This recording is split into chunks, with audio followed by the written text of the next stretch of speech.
Sinfónica de la UCAM, ha sido director artístico del Coro de Niños de la Comunidad de Madrid y desde su creación en 2017 asume la dirección artística de la Orquesta Sinfónica de la Universidad de Navarra, de esta casa. A tan temprana edad como tiene, porque es joven, ha sido invitado a dirigir en algunas de las formaciones más importantes del mundo, como la London Symphony Orchestra o la New Russia Symphony Orchestra, entre muchas otras. En sus programas sinfónicos ha compartido escenario con solistas como Valery Sokolov, Oksana Yablonskaya, Lucero Tena, Ana Milikian, Gustavo Díaz Jerez y un larguísimo etcétera. Ha trabajado en los más diversos géneros, una intensa actividad operística en Rusia, especialmente, acompañado también de solistas de prestigio internacional.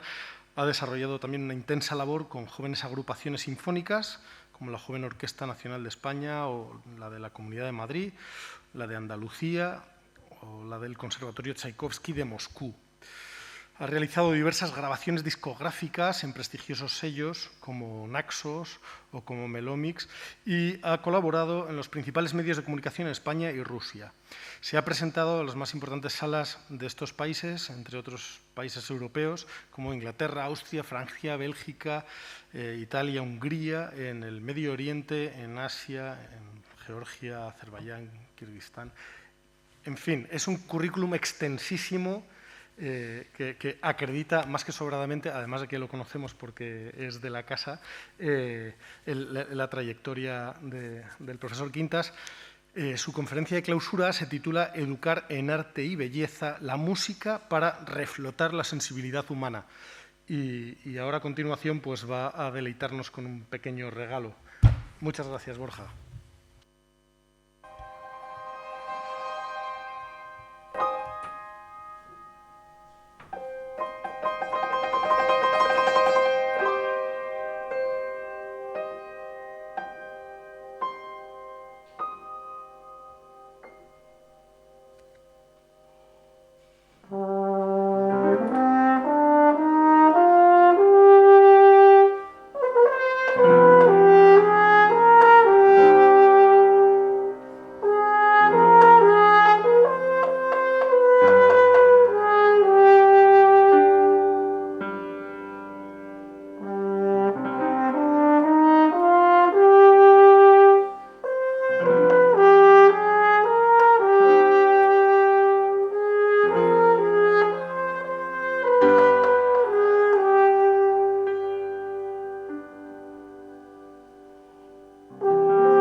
Antes de que tome la palabra el profesor Quintas, me ha pedido que se le pueda interrumpir, o sea, que dijera, que os comunicara, que se le puede interrumpir para preguntar, tanto online como presencialmente, que estará encantado de interrumpir su discurso para contestar lo que vaya surgiendo. Sí, un poquito, lanzaré algunas preguntas, si tienen éxito hablaremos, si no continuaré hablando, tampoco quiero coaccionar, que sé que siempre es complicado al principio, pero bueno, empezamos con lo que hemos oído. Muchas gracias, Alessandro, muchas gracias, Dani. En el primer momento en donde el profesor Piñero me llama para hacer esta pequeña intervención en esta gran jornada, pues lo primero que le dije es que tiene que sonar música en la sala, porque no se puede hablar de música sin música, y la música es un arte que se produce en el directo, algo que ya ha salido a lo largo de la mañana varias veces, ¿no? pero no es lo mismo ver un directo grabado, lo mismo que no es lo mismo ver un cuadro plasmado en la pantalla que verlo en el museo, cuanto más si esa música se está produciendo en ese instante. Entonces estuvimos dando algunas vueltas a cómo podíamos traer algo de música al aula, que en el fondo es un poco el objetivo del que yo voy a hablar en esta media horita que vamos a compartir, larga. Y entonces hablamos con Alessandro. Alessandro, que es exalumno de la universidad, es también coordinador de la orquesta y ahora mismo es del grupo de apoyo de profesores, ¿no?, en química, y se ocupa de las prácticas del laboratorio, y es pianista y está vinculado a la orquesta, ¿no?, como una parte pues, muy importante de su vida, sin que sea su carrera principal. Y Dani es alumno de segundo curso de arquitectura. De hecho, cuando he bajado antes al polideportivo en medio de este frío, después de la primera conferencia del profesor Piñero, les he dicho que venía de la conferencia del profesor Piñero y Dani me ha dicho, pues si fue mi profesor de antropología el año pasado, ese tío sabe un montón, me lo digo así, literalmente. Y digo, sí, la verdad es que nos ha dicho cosas muy bellas y además las ha contado de una manera muy bella, ¿no?, que es exactamente lo que hacemos en la música, decir cosas bellas y tratar de hacerlo de una manera bella, como ha ocurrido hoy.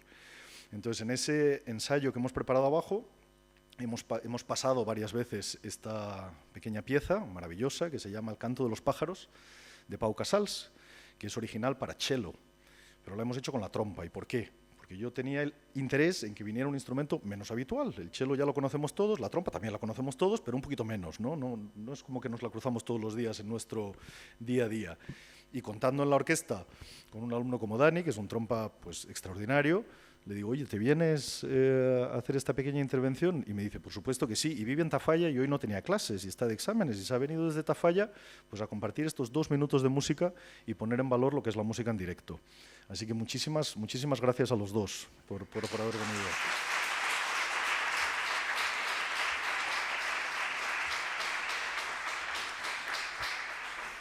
Entonces, el hecho de haber arrancado así es posiblemente lo más opuesto a lo que hubiera sido amenizar la jornada, ¿no? Y es donde quiero arrancar. ¿Por qué quería empezar con música y empezar hablando del directo? Porque vamos a hablar de un arte escénica, ¿verdad? Un arte escénico, que es la música, ¿no?, junto con la danza, junto con el teatro, que ha salido menos a lo largo de la mañana. Yo no he estado a lo largo de toda la mañana, pero en los ratos de intervención que he escuchado, evidentemente salen mucho más las artes plásticas, ¿no?, que además es muy agradable compartir, ¿no?, el discurso con las imágenes, y con la música pues no lo podemos hacer. Con la música tenemos que parar y tenemos que escuchar y tenemos que dedicarnos íntegramente a eso. Pero qué bonito es cuando han ido a empezar a tocar y se ha producido un silencio en la sala absoluto, ¿verdad? Eso yo creo que todos lo hemos notado, ¿verdad? Porque ¿por qué? Porque va a empezar algo que solo va a ocurrir en ese momento, en ese instante y esa vez. Eso es el directo, eso es la magia del directo.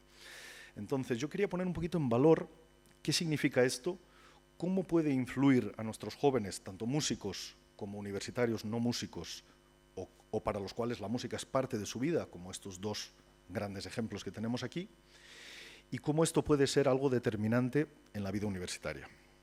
Entonces, el hecho mismo de que yo esté aquí, además estaba disfrutando mucho cuando estaba hablando el profesor Luis Echarte y estaba hablando del ego de los músicos, de cómo él se había sentido identificado con el profesor universitario que era muy snob, ¿no?, y cómo yo me he sentido identificado en sus palabras cuando dice que los artistas somos muy cobardes.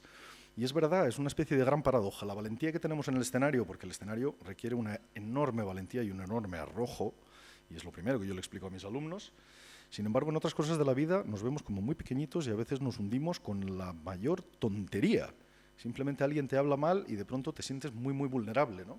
Y cuando yo miraba este auditorio y miraba pues, el personal cualificado de esta honorable institución que es la Universidad de Navarra, digo, ¿y qué puedo yo aportar desde un atril?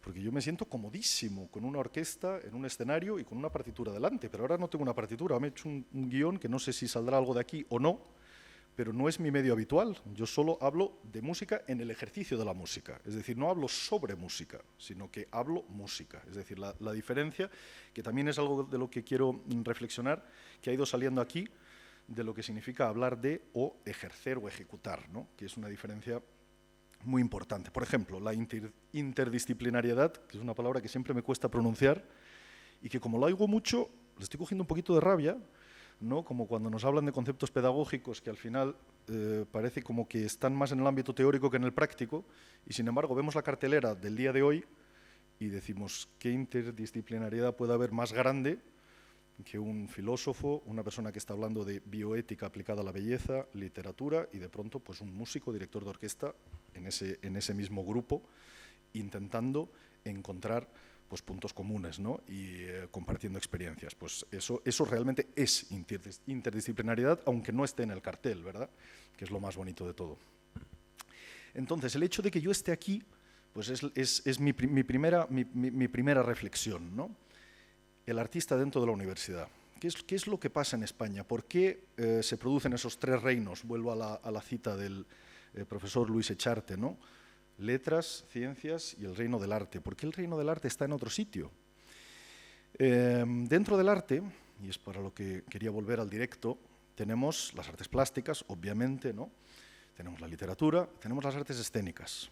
¿Qué pasa? Que las artes escénicas no están en la universidad. Todos sabemos que no nos hemos cruzado en ningún edificio universitario con un músico o con un actor. ¿Por qué? Bueno, porque en España las artes escénicas no forman parte del sistema universitario. Es decir, yo soy catedrático de dirección de orquesta, pero administrativamente pertenezco a lo que se llama las enseñanzas artísticas superiores, que a día de hoy en España no tienen rango universitario y dependen de secundaria. Imaginémonos qué puede suponer esto, ¿no? O sea, que un pintor estudia en la universidad y un director de orquesta no. Es verdad que su diploma luego es equivalente al universitario, pero no es una universidad. Se supone que estamos en camino de convertirnos en universidad, pero en ese camino llevamos muchísimos años y todavía no ha ocurrido. Y no se está dando ningún paso, en fin, importante hacia ahí. ¿Y qué ocurre? ¿Cuál es la primera consecuencia de esto? Que los artistas de las artes escénicas no nos cruzamos con otros estudiantes, profesores de otros ámbitos. Entonces, realmente lo que se produce aquí es un pequeño milagro, porque al final las artes escénicas viven en los conservatorios, en las escuelas de arte dramático, y otra cosa que forma parte de las educaciones superiores españolas, que es la restauración de bienes culturales, que por algún motivo está fuera de Bellas Artes y está dentro de enseñanzas artísticas superiores. Pero bueno, evidentemente la estructura administrativa de nuestras enseñanzas no es el tema de mi intervención, pero sí quería que fuera un poquito el apunte de por qué no nos cruzamos y de la importancia de que nos crucemos. En Europa, en todos los países, las grandes universidades tienen facultades de artes escénicas, por supuesto que sí, y tienen universidades solo de artes e incluso tienen a veces universidades solo de artes escénicas o solo de música, pero son estructuras muy grandes. En España tenemos muchos conservatorios chiquititos regados por el país, pero que no tienen gran estructura. Y al final nuestros músicos no se cruzan y es una gran pena. Entonces, en este sentido y en la Universidad de Navarra, reflexionando y mirando atrás, yo creo que todos echábamos en falta esa pata, ese tercer reino, ¿no? Ese reino artístico, porque tenemos carreras de ciencias evidentemente de altísimo reconocimiento, ¿no? Tanto de profesorado como de alumnado, en letras por supuesto también. ¿Y dónde están las artes? ¿Y cómo puede todo eso vivir sin las artes? Y entonces yo creo que se produce el momento pues, estelar, ¿no? de la vivencia del arte en la universidad, que es cuando se produce el desembarco del Museo Universidad de Navarra. Y ahí es un poco donde yo me cruzo en este ámbito académico del que nunca había participado en mi vida, pero que me hace tanta ilusión porque me ha sacado de mi medio cómodo, ¿no? Como por ejemplo hoy. Y entonces yo visito por primera vez ese museo y entonces hicimos una grabación con uno de mis proyectos grandes en Madrid, de orquesta joven también, la orquesta JMJ, que se formó para la visita de Benedicto XVI a Madrid y que todavía sigue activa. Hicimos un concierto el pasado sábado en el Auditorio Nacional de Madrid con lleno absoluto. Y hacemos una grabación allí y yo visito las instalaciones del museo y digo, pero esto es increíble, esto que hay aquí en la Universidad de Navarra. ¿Cómo puede tener unas instalaciones y cómo puede tener una colección semejante? Pero en ese momento también le dije a Carlos Bernard, director de Campus Creativo, con el que estaba hablando, le dije, ¿pero esto cómo se conecta con los alumnos? Le digo, porque claro, es una maravilla tener este museo aquí, pero no es como si te traes un museo de la ciudad y lo pones en el campus, ¿no? Le digo, esto lo que habría es que llenarlo de actividad de los alumnos, ¿no? Conseguir que los alumnos vengan aquí y participen en la medida de lo posible de esta actividad. Y ahí quedó esa conversación, ¿no? Y pasaron un par de años más y entonces pues surge la idea de crear la Orquesta Sinfónica Universidad de Navarra. Y la Orquesta Sinfónica Universidad de Navarra, al final, ¿qué es? Pues es tratar de acercar el arte a el alumno universitario, que no es músico, pero que la música ha formado parte de su vida, creyendo firmemente que profundizar esa experiencia musical va a ser determinante para su vida. Es decir, no es una actividad en la que simplemente se explaye, desarrolle su creatividad, etcétera, que también, y por supuesto, pero sale del convencimiento absoluto de que cada profesional que pasa por la Orquesta Sinfónica Universidad de Navarra va a ser un mejor profesional en su ámbito. Es decir, queremos que el médico sea mejor médico, que el periodista sea mejor periodista y que el filólogo sea mejor filólogo a través de esa experiencia. Porque estamos convencidos de que la experiencia real de la música va a producir profesionales más sensibles. Entonces, esa es un poco mi primera gran reflexión, ¿no? ¿Cómo podemos hacer partícipes al alumnado de vivencias artísticas? La orquesta es una de ellas. Hay un grupo de teatro, hay un coro, pero por supuesto no todos tienen ni formación musical o dramática o de cualquier género, y no todos tienen o el talento o el interés. ¿Qué podemos hacer con todos los demás? ¿Cómo podemos hacer que participen de ello? Y aquí es donde enlazo un poquito con el principio de lo que habíamos hablado, que es el directo. Y la segunda idea que quería traer, y es el valor que tiene el directo en la sociedad actual. Que yo creo que es al contrario de lo que muchas veces nos dicen, ¿no? Nos están diciendo que, claro, ahora como todo está en la pantalla, ¿para qué necesitamos el directo? Pues yo creo que es todo lo contrario. O sea, los jóvenes están tan metidos en la pantalla que cuando ven un directo, el asombro es tal, el asombro del que hemos hablado a lo largo de toda la mañana es tal, que quedan completamente cautivados. En el museo tenemos la suerte de que cuando toca la orquesta, pues vienen todos sus compañeros. Y algún crítico periodista ya ha dicho qué impresionante es ver un público joven en una sala de conciertos, algo que se produce tan poco, ¿no? En donde el 85% del público tiene entre 20 y 23 años. Nosotros los músicos en el escenario lo notamos muchísimo. Es un calor diferente, es una energía diferente. Como cada directo tiene una energía diferente. Y es una cosa única. Y esos jóvenes que están en ese momento tienen una experiencia que no podían ni soñar. Simplemente han ido porque su amigo toca la trompa o porque su amiga toca el violín, y de pronto se meten allí y dicen, pero esa fuerza que emana del escenario, que parece que es como un huracán que te arrolla. Y entonces yo ya digo, ya ha valido la pena. A esa persona le hemos tocado el corazón, ¿no? En el último concierto que tuvimos, que fue en noviembre, ¿no? 23 de noviembre creo que fue, hicimos el tercer concierto para piano y orquesta de Rachmaninoff. A lo mejor alguno de vosotros estuvisteis en el concierto, y vino un pianista ruso, muy afamado, con una gran carrera, y tuvimos un pequeño encuentro con los alumnos, ¿no? Para que les contara también su punto de vista y en fin, algunas cosas también sobre su vida, experiencias que siempre son interesantes. Y me quedo con una frase que les dijo, justo antes del concierto, les dijo, nuestro objetivo con este concierto es que cada persona que acuda a la sala salga transformada. Entonces de aquí viene el poder transformador, ¿no? O el reflotar la sensibilidad humana para el receptor. Es decir, hacer del directo algo tan especial que la persona que ha acudido a la sala de conciertos sale diferente, sale transformada. Ha habido una influencia directa, ¿no?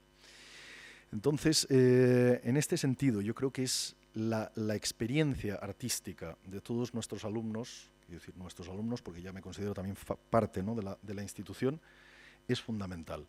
Cuando he pasado por algunas aulas, que he tenido algunas invitaciones también, por ejemplo en el programa de Rosa, de literatura y otras artes, intentar conectar no solo con artes plásticas, sino con música, y empezamos a dialogar con los alumnos de estas intersecciones, enseguida se le ve brillar los ojos, como veo brillar los ojos a Alessandro cada vez que hablamos de música, porque es bioquímico, pero cada vez que entra en el museo y cada vez que se cruza algo, o cada vez que estamos hablando de algo, de una obra, pues le brillan los ojos. Quiere decir, eso no se queda en casa cuando entra en el laboratorio de la tercera planta. En el laboratorio de la tercera planta, estoy seguro, le va a hacer expresar, le va a hacer transmitir de otra manera y le va a hacer vivir su profesión y su docencia de otra manera. Estoy completamente convencido. Entonces, el gran reto es cómo conseguimos atraerles hacia esto. ¿Qué hacemos para que se sientan atraídos? Y aquí vamos un poco al origen, ¿no? De lo que se ha estado hablando también durante la mañana, de qué es música o qué es arte, estas cosas, el feísmo, ¿no?, que ha salido tantas veces en la exposición del profesor Piñero, y que tantas muestras tenemos en la música también a lo largo del, sobre todo, segunda mitad del siglo XX, ¿verdad? Lo que comúnmente nosotros llamamos yihadismo artístico, ¿no?, porque además todo lo que no era eso no podía existir, es decir, no le daban ni siquiera posibilidad de existir. Y cómo explicarles y atraerles hacia este mundo. Entonces, la primera conversación que uno tiene siempre con el joven es ¿qué es música?, ¿no? Porque todos estamos obsesionados con que lo que a mí me gusta vale y todo lo que suena es. Y ese es el discurso que yo creo que marca la diferencia, ¿no? ¿Cómo explicarle a alguien cuál es la música que realmente vale? Porque es que ni siquiera nos ponemos de acuerdo sobre cómo se llama lo que supuestamente es la música que. Lo que algunos llaman música clásica, lo que otros llaman música culta, lo que algunos llaman música de arte. En la música tenemos ese pequeño hándicap, porque en la literatura, en las artes plásticas, la barrera entre lo que es, digamos, comercial, es mucho más definida. Sin embargo, en la música parece como que es una cosa más de gusto personal. No, es que a mí me gusta la música clásica y a mí me gusta la música de. Y entonces ahí es donde yo intento reflexionar, nunca imponiendo ni diciendo, porque enseguida además, pues evidentemente con nuestros alumnos tienen un gran arraigo con lo que escuchan, les gusta y además es estupendo que les guste, ¿no? Y es donde yo invito a establecer la barrera no tanto entre un tipo de música y otra, sino la finalidad en sí. Es decir, lo que es el ocio y la cultura, que es donde yo creo que hemos perdido un poquito la batalla en la música, ¿no? Desde el momento en donde las páginas del periódico de ocio y cultura, la frontera está un poquito emborronada. Entonces, hacerles ver que una cosa te entretiene y otra cosa te forma, ¿no? Lo que decía la profesora Nieves también, ¿no? ¿Cuál es el efecto cuando veo una película, ¿no? Si me está anestesiando o me está despertando. Lo mismo, si me está haciendo pasar un rato, si lo puedo compatibilizar con otra cosa o no. Y yo creo que en ese sentido este discurso es fundamental, ¿no? Explicar, es decir, que es una música que te tiene que despertar la sensibilidad, es decir, cambiarte como ser humano. Y entonces, ¿cómo lo hacemos? Les decimos, no, entonces tienes que ir a evaluarte al concierto el próximo jueves. No, por supuesto que no. Para mí es suficiente esto. Para mí es suficiente que la próxima vez que vaya a cualquier aula tenga la generosidad de Dani o de cualquier otro músico que me acompañe y que lleve la música a un aula y que lo escuchen. Es lo mismo que estaba el profesor Jordi Puig también por ahí detrás. Estuvimos comentando con él también después de unas sesiones de lo que es hablar de y la experiencia, ¿no?, que también hablaba al principio. Hablar de las cosas o tener la experiencia de ellas. Cuando él habla del medio ambiente, ¿no?, y de la sostenibilidad y de todas estas cosas, que yo estuve también en una charla muy interesante que él hablaba, yo decía, pero es que las cosas que estás diciendo en realidad son las mismas que las que digo yo. Entonces, no entiendo por qué me daban tanta pereza estas conferencias sobre ecologismo y sostenibilidad, en donde parece que estoy escuchando a alguien que me está diciendo una cosa, pero siempre tengo la sensación de que me está engañando o me está queriendo embaucar. Y sin embargo, cuando lo cuentas tú, no sé por qué me lo creo, porque de pronto me está hablando de la naturaleza en un concepto estético, en un concepto de belleza. Entonces, a mí me da un poco de miedo meterme en la terminología y en las definiciones, porque después de las eminencias que han actuado aquí, pues ahí realmente no es el espacio en donde yo me sienta más seguro. Pero sin duda, esa experiencia de naturaleza que él explicaba es muy parecida a la experiencia estética que yo trato de provocar en los músicos y que con los músicos tratamos de provocar en nuestros públicos. Entonces, en ese sentido, para mí la vida, cuando me gradúo en Moscú, que también quería hacer un breve apunte sobre Rusia y su especial concepto de lo estético y de las artes escénicas y de cómo está estructurado, ¿no?, en comparación con España, aprovechando que también el profesor Piñero pues tiene relación con San Petersburgo, que es algo que me ha sorprendido muy gratamente, porque es un país que adoro, aparte de haber sido donde me he formado. Y me he perdido con la intervención de Rusia. Quiero decir, cuando hablábamos,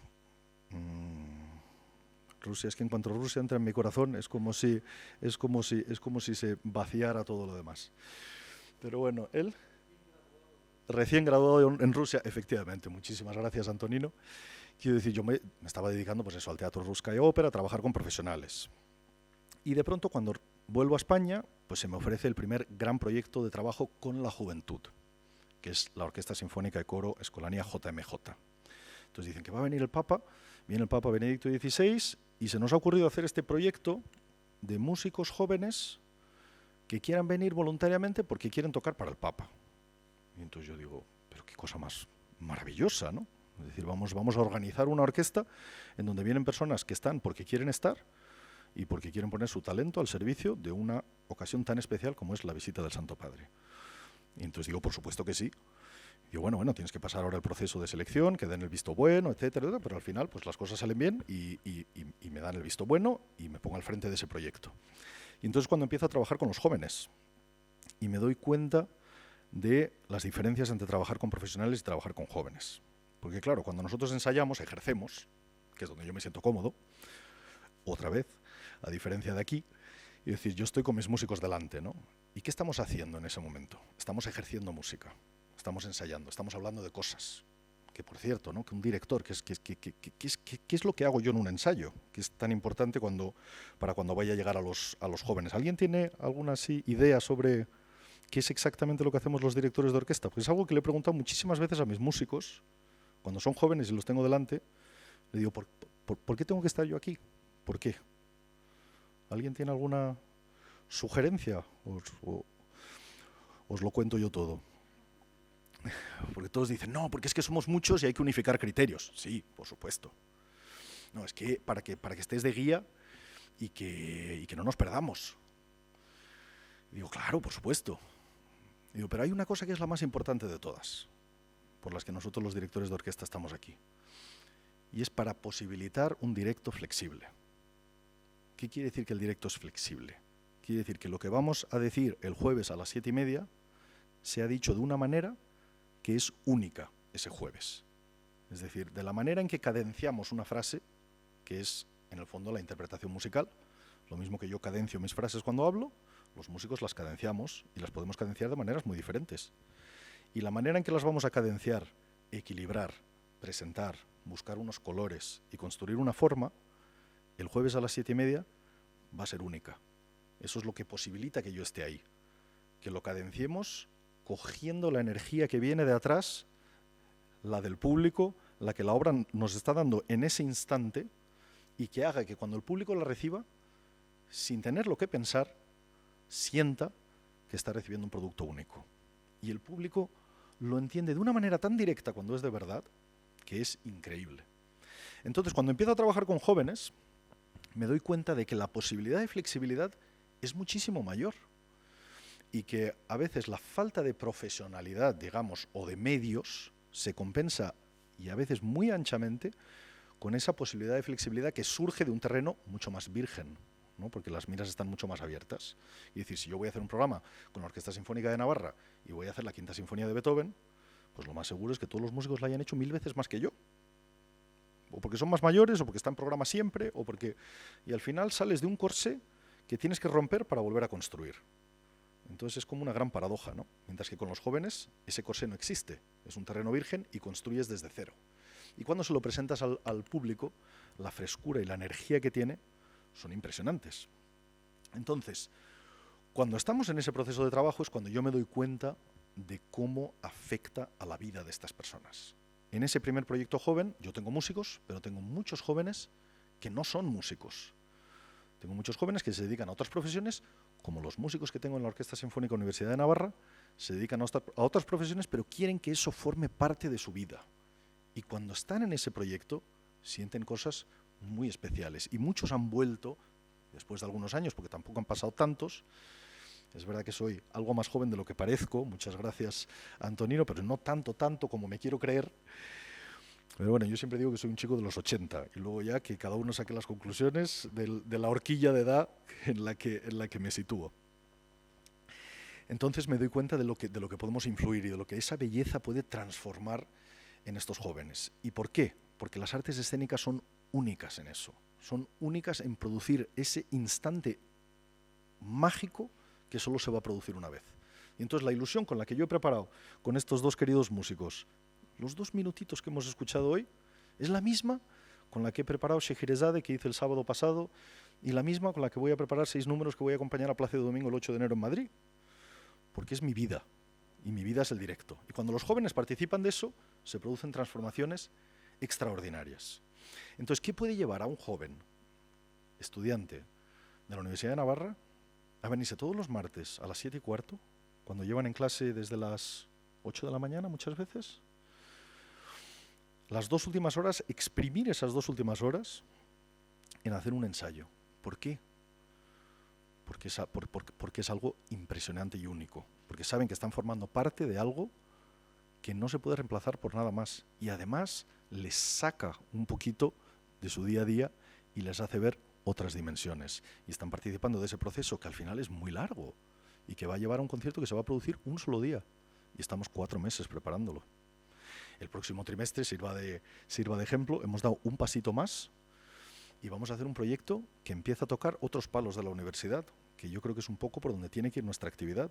Vamos a hacer una producción lírica y en esa producción lírica ya participamos la orquesta en el foso, el coro en el escenario, el programa de teatro con los actores de una especie de zarzuela que vamos a hacer, pero con una vuelta de tuerca, quiero decir, hecha con unos números adicionales. Bueno, estáis todos invitados, por supuesto. Y además de las 3 patas de lo que es el campus creativo, que son estas 3 agrupaciones, 3 planes, ¿quién más puede participar en la universidad? Pues por supuesto hay una facultad de arquitectura y diseño, ¿verdad?, de la que forma parte Dani, diseño de escenografía, diseño de vestuario.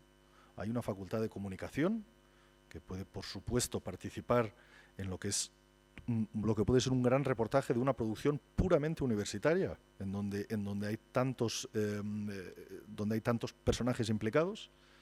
Producción en artes escénicas, que es producir un espectáculo lírico, es una de las cosas más complejas que existe. Porque si bien es cierto, no sé si está aquí quien hizo la pregunta sobre el cine, que el cine, bueno, ha dicho que es lo más completo, que puede ser una de las expresiones artísticas más completas porque envuelve tantas ramas, y es verdad, por supuesto que sí, pero hay una que no tiene, y es el directo. Sigo reivindicándolo, ¿no? El cine es un falso directo, porque al final no se produce en el momento en el que el espectador lo está recibiendo. Entonces es una emulación, podemos decirlo así, ¿no?, del directo. Y la música que suena en el cine tampoco es música en directo, es música que ha sido grabada, ¿no? Cuando fue grabada, pues estaba tocada en directo o no, porque puede ser un falso directo, es decir, un directo que fue y podemos ver, como algún cachito musical que os he traído que también quería compartir, o puede ser un directo que nunca existió, porque es una grabación en una compañía discográfica en donde se va grabando por trocitos y luego todo se retoca, como en un laboratorio, y se produce, ¿no?, que es un poco también en lo que puede ocurrir en el cine, en cierto modo, aunque por supuesto, cuando un actor está actuando, pero quiero decir, la interacción con el público es diferente, ¿no? Entonces, en una producción lírica todo se produce en directo, y la producción de una función lírica es una cosa de extraordinaria complejidad, y también van a estar ahí alumnos de la universidad. Entonces yo creo que realmente es extraordinario que podamos hacer cosas así, y cuando lo presentemos, que lo vamos a hacer 2 días consecutivos, habrá, de los 1.400 asistentes, pues seguramente 1.200 serán alumnos de la universidad, y luego se grabará y se les podrá enseñar. Y aunque parezca una cosa efímera, que solo ocurre ahí, yo creo que es el pozo que van dejando todas estas actividades, es fundamental, porque es belleza en tiempo real. Voy a hacer esta pequeña intersección musical, ¿vale?, porque como yo no puedo poner cuadros, voy a pedir que escuchemos un pequeño fragmento para que veáis también a la Orquesta Sinfónica, no sé si está Dani ahí en este programa o no, ¿vale?, con un número musical que es de todos conocido. Lo vais a reconocer enseguida, es un vals muy conocido, pero a lo mejor no todos sabéis que es un vals de Dmitri Shostakovich, que es uno de los grandes compositores soviéticos, ¿vale?, enlazando ya con eso que os había dicho que iba a decir, ¿vale?, para que veáis a la orquesta, a vuestros universitarios, a vuestros alumnos, actuando en un breve fragmento de 3 minutitos.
ese pequeño fragmento, esos son todos los alumnos poniendo su talento y poniendo su tiempo al servicio del arte y de la música.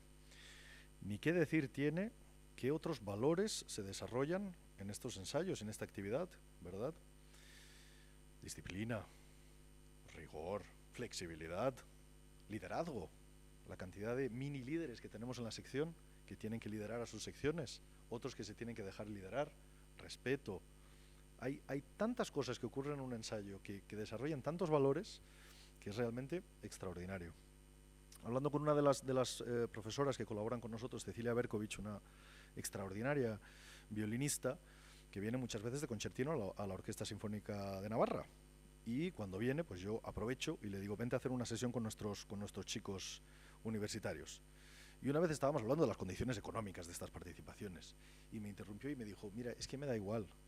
Yo es que conseguir que un médico entienda lo que es un crescendo paulatino, o que un biólogo entienda lo que es un piano súbito, dice, para mí eso es tal satisfacción que no necesito más.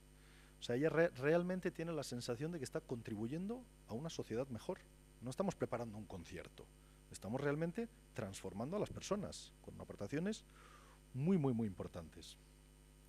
Y volviendo al tema ruso, que es del que hablábamos antes, que a mí siempre me ha sorprendido cómo supuestamente todos los ideales soviéticos, ¿no?, sin embargo, producen este mundo cultural en artes escénicas tan extraordinario, ¿verdad?, que a día de hoy todavía se mantiene. Como toda capital de provincia rusa tiene su teatro, su programación, y sobre todo, ¿por qué están las salas llenas? Y por último, ¿por qué están llenas de jóvenes? ¿Y por qué es bonito y está de moda hablar de música, mientras que en España parece que está un poco mal visto? Que cada vez que algún alumno o que alguno se atreve a decir algo que puede sonar a música de arte o a literatura, parece como que se le mira un poquito mal, ¿no? Como si fuera un repipi, un creído, o que se cree que se está haciendo el diferente, ¿no? Y ¿cómo lo han conseguido en Rusia de manera que esté tan bien visto y que todo el mundo quiera participar de eso, quiera subirse a ese tren y no al revés, ¿no? Y ahí es donde realmente yo creo que está nuestra tarea, ¿no? El objetivo último en que nuestros jóvenes presuman, ¿no?, de participar de esto e incluso de ejecutarlo. Evidentemente la frase de Dostoyevsky todos la conocemos y es famosísima, pero lo que me hace gracia es cómo la citan tanto Juan Pablo II como Benedicto XVI. Juan Pablo II en su carta a los artistas, Benedicto XVI en su encuentro con los artistas. Entonces, Juan Pablo II, por supuesto, cita la más evidente, que es la belleza salvará al mundo, ¿no?, que es esa frase que no podemos abandonar, además viniendo de un escritor como Dostoyevsky. Y Benedicto XVI también la recuerda, pero la completa con la frase que seguramente todos conocéis, pero no es tan conocida como la anterior, ¿no?, que es que la humanidad puede vivir sin la ciencia, puede vivir sin pan, pero nunca podría vivir sin la belleza, porque ya no habría motivo para estar en el mundo. Hombre, es un poco duro escuchar esto, ¿no? Si a lo mejor nos dedicamos a las ciencias o nos dedicamos a... Pero es bonito reflexionar cómo Dostoyevsky lo que nos dice es que no tendría sentido. Es decir, todo el sentido último del ser humano es estético, o por lo menos está complementado en esa estética, ¿no? En la Orquesta Sinfónica JMJ, voy acabando porque se nos va acabando el tiempo, y quería dejaros con una última intervención musical para abrir y cerrar con música. Siempre intentamos triangular nuestra actividad con esos tres grandes valores, ¿no? Verdad, bondad y belleza, que están tantas veces relacionados, y cómo eso lo practicamos con los jóvenes en cada ensayo y en cada concierto. Cuando hablamos de verdad artística, verdad musical, es el rigor con el que afrontamos cada partitura, aparte de sus evidentemente definición universal, ¿no? Bondad y la belleza, y cómo se relacionan, ¿no?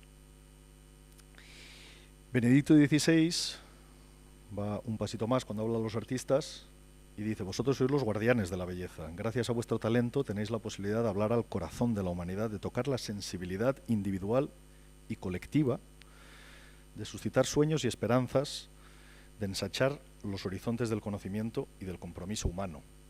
Entonces, claro, al final habla tocando prácticamente todas las ramas del saber, ¿no? Y cuando todo eso desemboca en el servicio social, que es en lo que de tantas veces se habla de una manera tan, digamos, superficial, ¿no? Decimos, ¿nosotros estamos haciendo un servicio social? Pues evidentemente sí. Porque además Juan Pablo II dice, la belleza sirve para entusiasmar en el trabajo.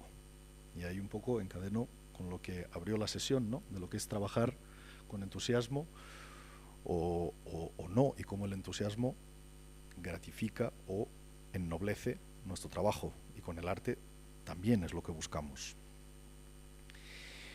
Y por último, bueno, el tema del asombro, esa gran palabra que es la que ha también sobrevolado toda la mañana y que es un poco lo que buscamos nosotros, y lo buscamos con los músicos que están en el escenario y lo buscamos en el público receptor y como, digamos, resultado final de todo lo que hacemos. Entonces, bueno, concluir, es un poco deslavazado a lo mejor todo lo que he hablado, pero mi gran conclusión es que no podemos cejar en el empeño de que la actividad artística, y en este caso también la musical, es decir, la experiencia del directo, forme parte intrínseca de la vida universitaria. Yo creo que solo estamos en el comienzo de un largo recorrido para que ese museo empiece a invadir el campus y para que cada vez haya más actividad en las aulas, llevada a las aulas, que participe por más alumnos y que los alumnos vengan a ellas. Porque además es que si miramos a Estados Unidos, hay cada orquesta en universidades americanas, en universidades de Centro Europa, y todos los que están son médicos, filólogos, químicos. Entonces tienen es el concepto del major y el minor, ¿no? Todos esos músicos que tienen la música ahí y que han estudiado arquitectura, pero hacen su minor en música, extraordinaria, y entonces es una formación que dice mucho más especializada. Pues no, en ese sentido es mucho más integral. Y es un poco el modelo, ¿no?, que tratamos de traer, por lo menos en ese sentido, ¿no? La Universidad de Navarra, tan prestigiosa, nunca será completa si ese tercer reino del que nos hablaba el ponente anterior no aterriza definitivamente con el mismo protagonismo que los otros dos. Y si dejamos de hablar de los tres reinos, seguramente será el día más feliz, ¿no?, el objetivo final de lo que todos aquí estamos intentando hacer. Entonces, antes de que os deje con el último fragmento musical, en este caso navideño, ya que estamos en fechas, con la Orquesta Sinfónica JMJ, pues siempre hacemos un concierto de Navidad, el que hicimos el pasado sábado, en donde intentamos pues también ennoblecer lo que es el villancico español en versiones pues un poquito transgresoras e impactantes, con muy buenos compositores. Entonces este villancico, a ver quién es el primero en reconocerlo, porque además hacemos un concurso con el público de a ver quién lo reconoce, porque tiene una introducción no reconocible, con el que me quiero despedir. Y que, por cierto, después de las campanadas en 13TV van a poner la segunda parte de ese concierto, por si alguien quiere una alternativa a los extraordinarios programas que pone Televisión Española al acabar las campanadas, pues ahí tenéis una pequeña alternativa. Pero antes de ponerlo quería abrir, en fin, si alguien quiere comentar alguna cosa o preguntarme alguna cosa, que estaré encantadísimo. La experiencia que tengo, que es así más intuitiva y del día a día y no de estudios, es que la mayoría de las veces los mejores jóvenes miembros de las orquestas con las que yo trabajo, que no son músicos, normalmente son personas extraordinarias. O sea, son personas que son extraordinarias en todo. Entonces estoy seguro que en sus profesiones también. Quiero decir, son los primeros en llegar, los que tienen más disciplina, los que tienen una cabeza más rápida, los que es evidente que hay una relación. Es evidente. Y el solo hecho de que no quieren dejar escapar esa rama artística ya es la muestra, porque son muchas veces personas que van a tener una carrera sin ningún problema en sus medios, y sin embargo son los principales interesados en que eso siga formando parte de su vida. O sea que estoy absolutamente seguro de que eso es cierto. Y otra cosa interesante es ver el porcentaje por ramas y por facultades, que esos estudios se han hecho mucho. Pero bueno, lo que sí podemos decir en la orquesta, el primer puesto lo tiene medicina, ¿no? Creo. El primer puesto lo tiene medicina, pero es interesante porque también no hay ingenierías, porque hay muchos ingenieros músicos, pero claro, como el campus de ingeniería no está aquí, pero siempre suele haber muchos también, muchos. A diferencia de ese cliché de que normalmente el músico viene del mundo de las artes y no sabe nada de ciencias, que es absolutamente falso.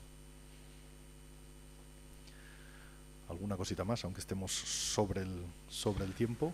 Hay una pregunta en línea que me parece pertinente para este foro, que dice que antes has mencionado que los jóvenes son terreno virgen, y dice literalmente, pero la mayoría de jóvenes hoy en día no son vírgenes en este sentido artístico porque tienen la cabeza llena de musibasura. Igual que hay telebasura, hay musibasura. Pone el ejemplo del reggaetón, por concretar.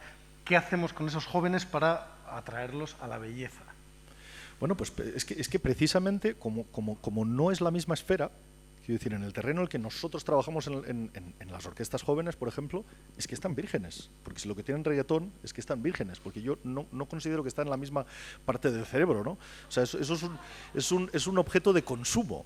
Es decir, y todo el mundo puede disfrutar maravillosamente de un Big Mac, pero siempre vas a ver que eso no es gastronomía. O sea, es que es una cosa obvia. Y no es que sea incompatible ni que sea mala, simplemente es otro producto. ¿Cómo atraerlos? Ese es el gran reto. Y aunque sea muy obvio, ¿no? que es evidente que no se puede imponer y que hay que seducir, yo creo que siempre tiene al programar, y es una cosa que yo tengo muy en cuenta, ¿no? ¿Cuál es el público receptor? Es decir, ¿cómo puedes combinar un programa equilibrado de manera que sepas que una persona que viene por primera vez va a salir impactado o va a salir interesado? Es decir, ¿cómo combinas que lo entienda con empujarle un pasito más hacia arriba? Y ahí los músicos siempre tenemos que ponernos un poquito el límite de no programar según nuestras apetencias o según nuestros ideales o de una manera teórico estéril, ¿no? Sino siempre teniendo en cuenta ese triángulo importantísimo, ¿no? Que es compositor, intérprete y receptor. Es decir, el producto sin el receptor no existe, vuelvo al directo, ¿no? Y en ese sentido tratar de captarlo. Y con estas mini actuaciones que decía que yo creo que son muy importantes, ¿no? Que se les lleve a donde están ellos, para empezar. Porque es que muchas veces no van porque no se imaginan lo que es, ¿no? Y luego, por supuesto, con producto fresco, es decir, con el directo real, que es algo que cualquier público recibe y el joven más. Yo a los músicos muchas veces les hablo de música en conserva o música fresca, ¿no? La música en conserva es cuando la cadencia de la que hablaba, por ejemplo, ¿no? La ensayamos 15 veces para que nos salga absolutamente igual. Bueno, pues no. Yo lo voy a ensayar 15 veces de maneras diferentes para que la del concierto sea única. Y aunque parezca mentira, el público lo recibe, porque entiende que se le ha dicho a él. Es como si dijeras, es como decir un te quiero a ti o un te quiero genérico, ¿no? Y de esa manera, quiero decir, con el propio discurso musical también tenemos un gran poder de seducción.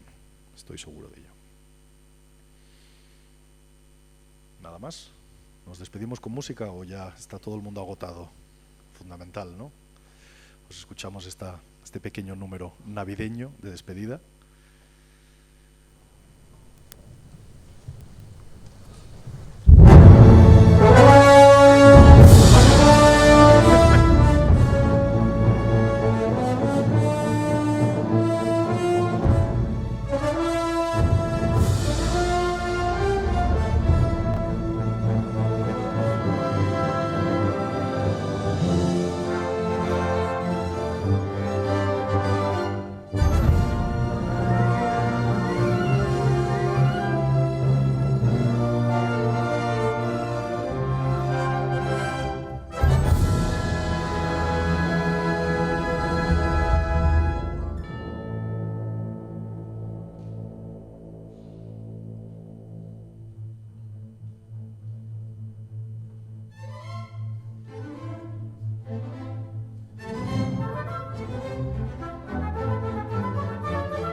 Muchísimas gracias y feliz Navidad.